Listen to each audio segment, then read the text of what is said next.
Is it just me? Or is the ninth generation of consoles just meh? I mean, like, they have nothing going for them other than tragedy after tragedy. It seems like back in the day, consoles were the best thing to have. There were these many companies going head to head before there was a Sony and a Microsoft. You had companies like Sega, Nintendo, Atari, and so many others duking it out to see who's the best. Then in the days of Sony, Microsoft, and Nintendo, it seemed like the way they were going head to head with each other was like Levi's beef with Zeke. I mean, during the 7th generation, we had Xbox 360, the successor to the Xbox, going head to head with PlayStation. Of course, the Xbox put up quite a fight with PlayStation 2, but the PS2 came out before the Xbox and had been in the game longer than the Xbox, starting from their partnership with Nintendo, then leaving to do their own thing. Microsoft was like, I get it now, and pulled up in 2005, launching at a cheaper price than the PlayStation 3, which is crazy because the PS3 came out a year later, and yeah, they had everything better than the Xbox, like having Blu-ray drive and an HDMI port, but Microsoft was cheaper and got more support from companies and had a better controller. And although Microsoft had a huge red ring of death problem, it didn't stop them from pumping out games that legit bangers. I'm talking about big games like Gears of War Trilogy, Gears of War Judgment Day, Halo 3, Halo Reach, Forza Motorsports, and Forza Horizon. Some other franchises aside from what we have on current consoles like Crackdown, Fable, and one of the biggest games that went multi-platform, Minecraft. One of the biggest things Xbox had going for them was the Xbox Live Arcade, bringing many indie and small developer made games and giving them a chance at being big, especially remastering and porting over some older games from other platforms like the Dreamcast and Sega Genesis, with some of the ones I bought were the OG Sonic games and Sonic Adventure 1 and 2.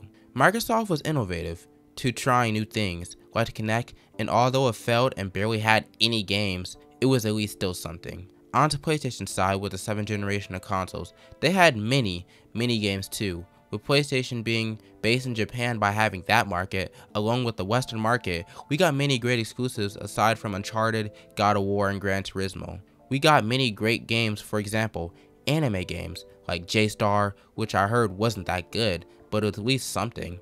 We had a Berserk game, and of course, the Persona series. PlayStation also had things like the PlayStation Move, which was a competitor for the Kinect after seeing the success of the Wii, and my second favorite game of all time, The Last of Us. Gaming during the 7th generation was truly a time to be alive, posing the question for many gamers to either go with Xbox or PlayStation. And although the Wii was a thing during the time and beat both of them in terms of sales, Nintendo I usually categorize into their own league just because of how much first party stuff Nintendo owns. Moving on to the 8th generation, we had the Xbox One and PlayStation 4, and this is where we truly started to see the downfall of console exclusives. Xbox One launched horribly with their whole idea of no used games and you being forced to purchase the Xbox One with the Kinect and releasing at a price of $500 compared to Sony's approach with no downloading games and just being able to put the disc inside the console, being cheaper than the Xbox One and having a better controller with the cool touchpad that is interactive with many of their first party games. PlayStation was ahead of the curve already before the consoles even released. And through the years, with Microsoft having games like Rise, Son of Rome, which looks beautiful even for something that came out in 2013, they had the usual Gears of War, Halo, and Forza, but that's about it. With all these games being mid at best, Xbox wasn't really doing anything except till 2015 with their backwards compatibility, and that still is taking forever to get older games ported over, till this day. We had the addition of Game Pass in 2019, and I love how they took Xbox Gold out of the picture, but that's about it for Xbox. Now Sony with the PlayStation 4 in its early days, we had many bangers like Infamous Second Son, Knack, and later down the line games like Bloodborne, Until Dawn, Little Big Planet 3, and more. But things didn't really start to shake up until we got to 2016, starting with Uncharted 4, then from there, we got so many great games down the line like God of War, Days Gone, Ratchet & Clank, Spider-Man, Detroit Become Human, Ghost of Tsushima, Stranding, and of course, my favorite game of all time, The Last of Us Part 2 in 2020. Someone cooked here. All these games are just the tip of the iceberg with what the PS4 was cooking with exclusivity. All these games and more were revolutionary. leaving Xbox in the dust with nothing to show for it. And while Microsoft did nothing but make Halo 5 and Gears of War and Forza for the 100th time, Sony just kept dropping banger after banger after banger. And while Sony released so many great original and sequel games for this generation, they also released a lot of remasters and remakes like the Nathan Drake Collection, God of War 3 Remastered, my darling The Last of Us Remastered, and many more. And while this can be an argument that Sony only made remasters and remakes for everything and barely having games, but you know that's a lie, and we don't listen to those people, because we have to remember the PS4 wasn't backwards compatible, and it made sense these games were re-released. Also, games like The Last of Us being released in 2013 on a PS3 makes sense for Sony to remaster the game and put it on their new console, or like Uncharted Nathan Drake Collection being playable on PS4 is some of the ways many people actually got to experience these games for the first time without having to go out and buy an old PS3 or PS2.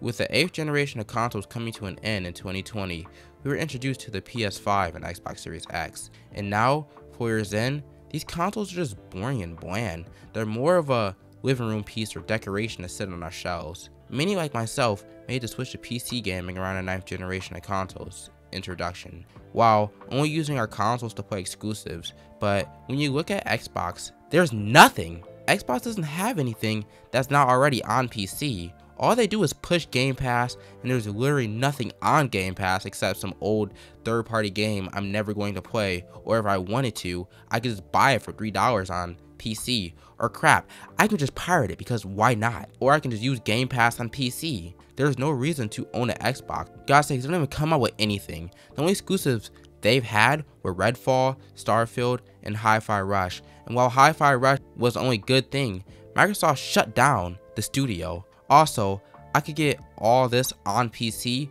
with Game Pass, so there's no need for an Xbox. And when asking Xbox what's their next move, because their console is boring, they either A, promote Game Pass, B, release Forza, Halo, or Gears of War again, or C, buy another studio and do nothing with it. And that's literally all they do.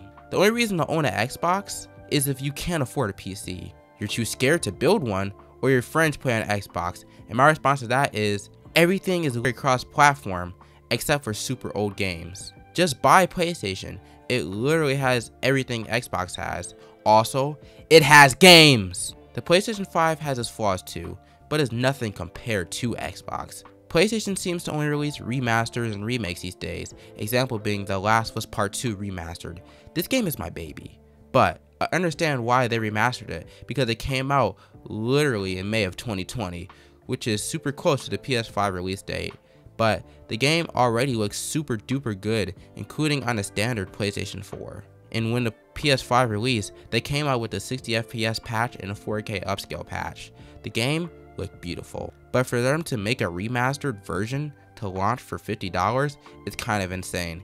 Yes, they have no return mode and behind the scenes uncut content and director's commentary, also adding native 4K performance and fidelity mode options. But other than that, they didn't really change the way the game looked, except for an extra shadow or two. We got many other remasters like Death Stranding's director cut, Ghost of Tsushima director's cut, and a freaking remaster of Horizon Forbidden Dawn, and a remake of Until Dawn. And I could get into The Last of Us Part 1, but I'm not, because it's more of a celebration towards 10 years of The Last of Us and to lead up to the TV show's release. But remasters and remakes are all we seem to get from Sony, and this is the same thing they did on PS4 at the beginning of its life cycle. But the PS5 can play every PS4 game, so it's no reason for any of this. If they wanted to add stuff, they could literally just make a patch or update like they did with The Last of Us Part 2.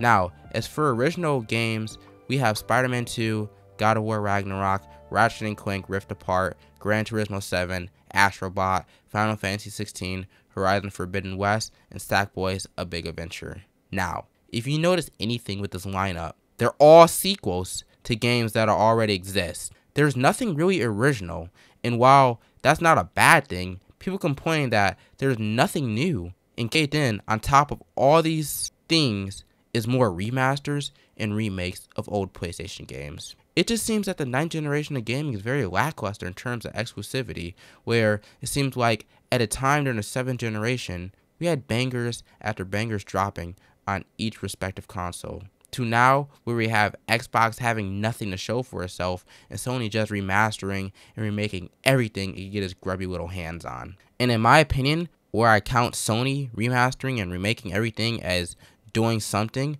unlike Xbox, which actually does nothing, I say it's still a reason to own a PS5 and just wish Xbox would just give up and retire. I mean, it's not even like they make money from the console.